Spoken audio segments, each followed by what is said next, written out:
গৃহকর্মী যদি আমাদের ভিতরে আসে তাহলে আমাদের দাবি দাওয়া অনেকভাবে আমরা আদায় করে আনতে পারবো।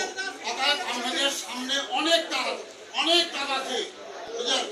এখন আমরা যাই হোক এই পরিজন সাহেবের যেমন নেতৃত্বে আপনারা এই শক্তিশালী সংগঠন তৈরি করবেন। আজকে কমিটি তো পাশ হলো, আগামী দিন থেকে আপনারা কার্যক্রম শুরু করবেন।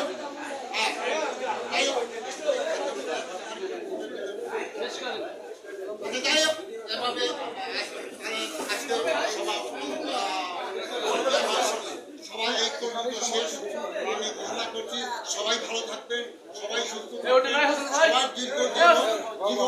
সবাই দীর্ঘজীবী কামনা করে আজকের মতো এখানে সভা শেষ করার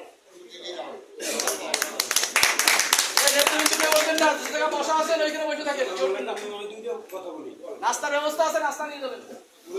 এই 7-8 দিন আগে আমরা তো মাছ মারি নদীতে।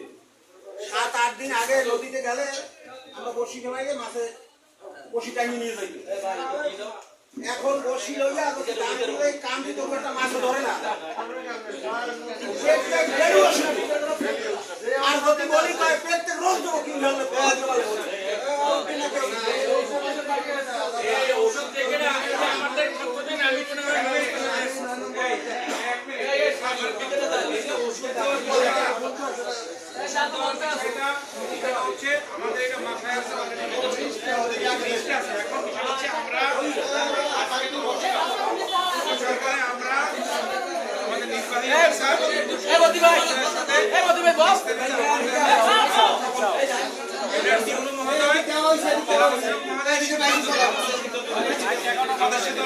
দিয়ে